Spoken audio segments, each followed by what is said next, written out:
Sita had to take a test to prove Yeah, her yeah, purity. yeah. We read that after we saw the anime of it. I read the comic. I was so mad. The comic that somebody sent us.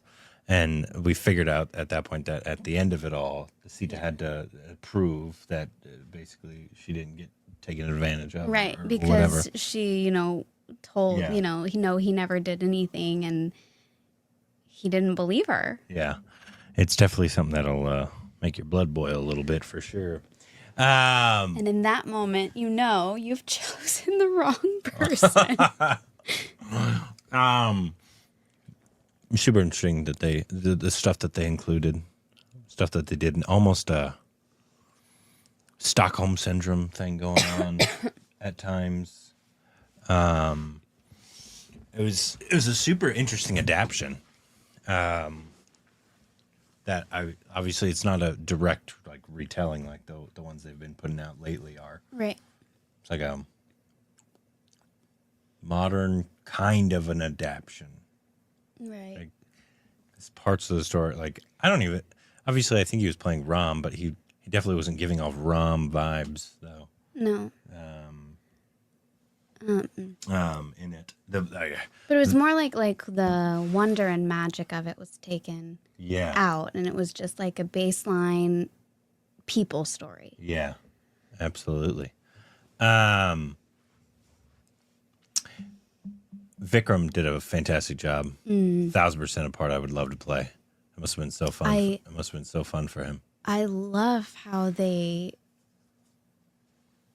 did his character. Yeah, the demon heads. Even when he was first talking about it, like when he was like, I have tint, and the camera was going all different way. Like it was really, really good. I liked it. Really well done. And maybe they've had many stuff that was similar to this. Because I know they've done the Ramayana 1,000 times in India. Yeah. But obviously this is one of the first adaptions as opposed to something that's just been kind of inspired. Mm-hmm. Like RR was kind of inspired by the Ramayana as well. Right.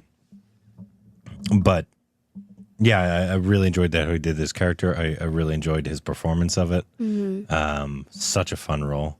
I even thought at times, I thought, so is the other guy the demon, and is he like secretly Ram? Yeah, I didn't know if that's the way they were going. I was like, that'd be weird. Yeah, that'd be weird. There's just certain things that they and obviously the only thing we really know of the Ramayana is what she's read in the comic, and then what we saw in the anime, and we saw like what we know from the other films, like Hanuman, right, or just stuff we've heard. Right. So that's our only knowledge of it. So there's much more that obviously knowledge of things that happened or just stories about it. We don't know. Yeah. So that's the only knowledge that we had of it. But I thought it was a super interesting, especially for Mani Ratnam, who I feel like this is kind of a different style, at least shooting style, than I'm used to seeing from him. Really interesting cinematography, shots wise, and kind of more stylistic at times, as opposed to a lot of his films are a little more straightforward style shooting.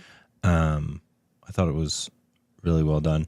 I liked it because I felt like it was the perspective of each person. So like when it was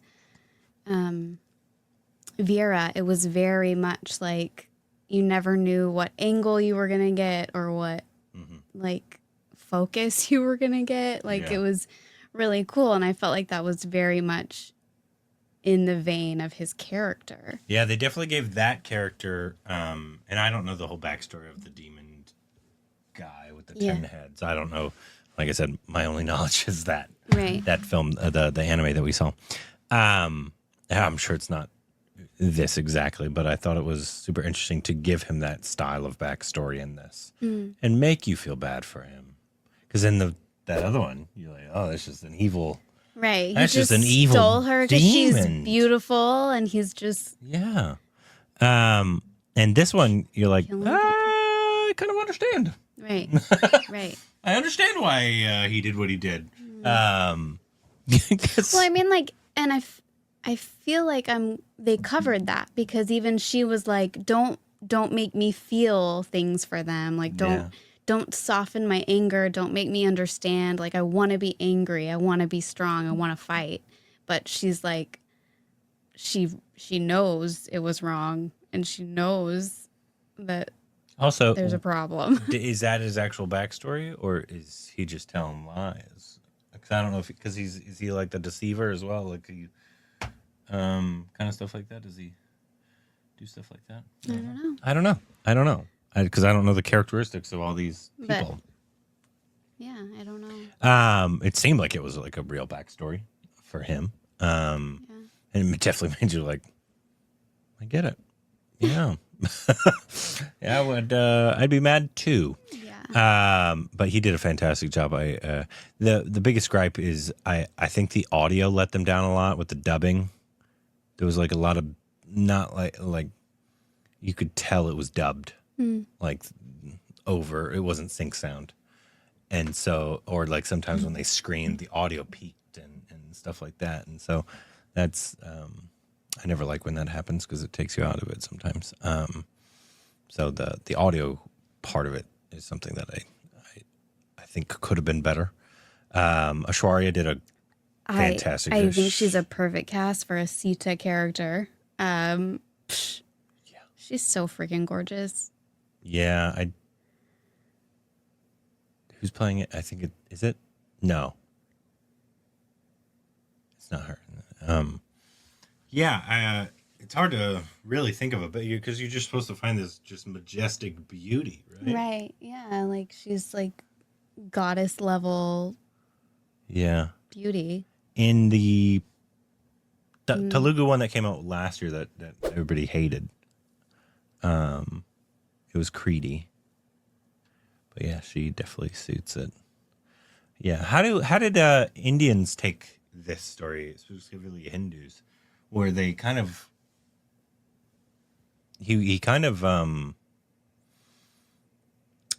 I took some liberties with the story. Mm-hmm. It felt like, at least, maybe he didn't. You guys can let me know. But with some of the story here, how did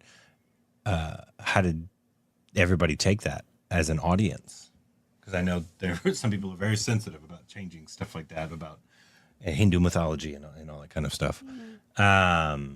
But Aishwarya did so well. She did, yeah. She always does really well. But it was also interesting because, like, you know, in the Ramayana, like, she's set up in a garden. Yeah. She has everything she needs. Mm-hmm. She's being protected, even though she doesn't want to be there. Yeah. She's fully taken care of. Mm-hmm.